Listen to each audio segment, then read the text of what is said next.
Hi guys, it's Rachel. It is Thursday, and so it's Thankful Thursday.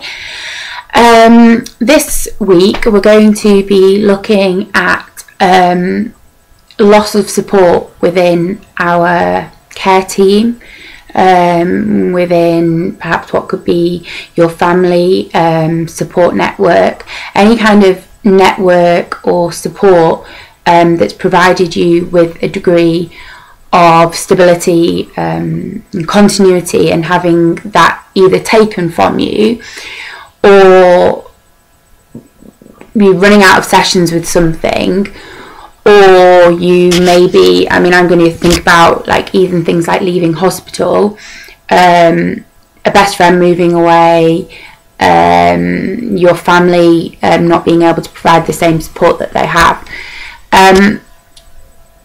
This week, as far as I'm aware, that it is going to be to do with loss of somebody in your care team. Next week, I think it's going to be to do with trauma that's induced by things such as natural disasters, like the type of thing that has gone on in New York recently. As far as I'm aware, it's to do with bereavement as well, loss of somebody very close to you. The third week, what are we doing in the third week? I can't remember what we're doing in the third week, but I think the last week we're going to be looking at sort of post-traumatic stress disorder and trauma in that regard, and how these can all impact your therapy, your ongoing therapy, your ongoing recovery, your ongoing commitment to recovery, how to remain in the same place that you were before maybe this kind of loss occurred. I kind of was thinking today about this idea of kind of loss of care team, loss of something, and I was thinking about loss of a therapist, and I was thinking I'm either going to be really, really good at discussing this, or I'm going to be really, really bad at discussing it, because for me it has been very extreme. So you're either going to completely probably connect to what I'm getting at, or completely not connect to what I'm getting at. And what I want to bring into this firstly are two separate examples of two therapists who I worked with, my first one for 4 years, my second one for 6 years, who had a huge impact on, first of all, why I'm here still today and why I'm recovered, and second, my ongoing recovery and dealing with what made me ill in the first place. And I think there needs to be a consideration here also on attachment issues, abandonment issues. So for me, with my initial therapist, she was very much a lifesaver in the sense that whilst I was engaging in very destructive behaviours at the same time, thank God I had her, thank God I had somebody who could at least just be there for me. And my therapy with her was disrupted a lot of times because I was in and out of hospital, my own inconsistencies with being able to engage with her. And certainly there were periods where I just didn't go because I just couldn't deal with leaving her. The idea of going to her office was too overwhelming because it would mean I'd have to leave when all I wanted to do was wrap in a ball and stay there. And being taken into hospital meant that to an extent she was taken from me as well. And dealing with that loss was incredibly difficult because I did build up a sense of reliance on her. So you're going to find that when it comes to, I'm going to think about hospital as well, that we come from a very secure unit, a very safe place that we've, not for everybody, but certainly for me, that became very safe, became a place that I trusted people in. I felt I had friends there. I felt safe because of the nurses who were there. I was working with my care team there. And to then come out of hospital and for there just to be me and maybe my psychiatrist and therapist and my folks yes, that is an amazing support system, and it certainly is now. For me to even just have a psychiatrist in my family is huge. That for me is enough of a support system.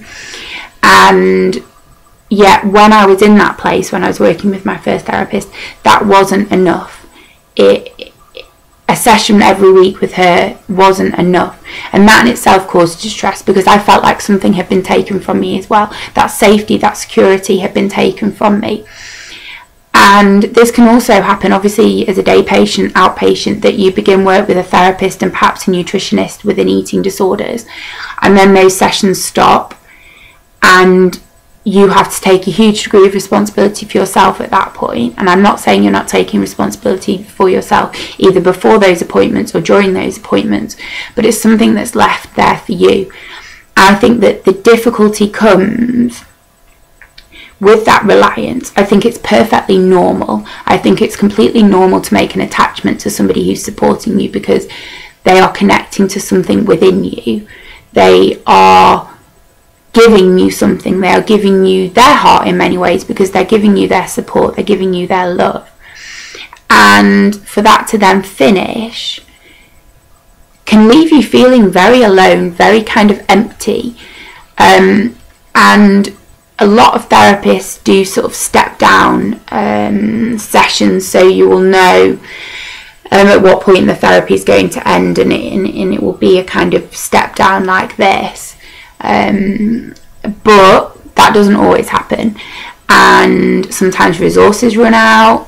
Sometimes therapists cannot be that reliable. It isn't just therapists. We can be talking about social workers, we can talk about care workers, the people who come to your house and see you. They might not show up for their appointment. All of those types of things are massive triggers for a large number of people. At least I have felt that, and I know a number of people in the self-help group I facilitate who feel that. And whilst I can't promise to be there for all of my girls all the time, I do try in every way possible, which I'm sure a huge amount of therapists do, to be as continuous as I can and give that continuity as much as I can. And I've always said to them, I'm always here, and I might not be able to always be there. I might not always be able to respond to a message, or be able to answer a question in the group, or support them in a difficulty that they've got, or respond to a text when they send one to me, but I am here. And that for me has come from me needing that. And that doesn't mean that they need everything from me. I feel like I hardly give anything to them at the moment, but it means that I'm still there. And for me, when I was ill, that's all I wanted. I just wanted somebody to be there. And let's say I was supposed to see somebody once a week. If I would rather see them every 2 weeks and know that that was going to happen, than for them to make it one session, then be like, not be able to make another for whatever reason, because say in the NHS the resources aren't there and your social worker gets called out on something else. And I know it's not that easy to implement, but that's kind of where I would go in terms of managing these situations. So with my first therapist, it came to a point whereby I needed referral elsewhere. And that was nobody's fault. It wasn't her fault. It wasn't my fault. It was something that needed to happen. It was a natural progression, but it was heartbreaking. It was incredibly difficult. Even now I find it difficult, you know, because she became something very special to me. I will always carry her with me, and that will never change. When I started working with my next therapist, I think perhaps that the bond was even closer because I was dealing with trauma. And had I not been able to build up that relationship with her, I wouldn't have been able to deal with the issues I did. But it was a relationship that became perhaps too close. I think I perhaps came too close to my previous therapist. But I think it's a very, very hard... I mean, they say that the line stops at the therapist, right? So I'm supposed to have boundaries. I'm not a therapist to any of the girls in the group. But I can understand why a therapist would struggle to put boundaries there. And it can feel very cruel and very hard when I've had to put boundaries up in the group, make decisions. I can feel like a complete bitch, I'll be honest with you. but I know I need to be objective about it, and I know that not everyone's going to agree with it. And so the same stands for therapy. I had a therapist who was like that, bam, right to the point, and at times I could barely deal with that. But at the end of the day, I'm grateful for it. That might not be the type of therapy that works for you, but that worked for me. And fortunately, I could build up a bit of banter with her as well, but it did make it easier to deal with. And whilst the terminating of that therapy was a complete nightmare, it was a complete disaster zone. And I'm sure a number of you have maybe read about it in my blog, and maybe some of the regular viewers here know about it, and those close to me know about it. It was very painful. It was very destructive.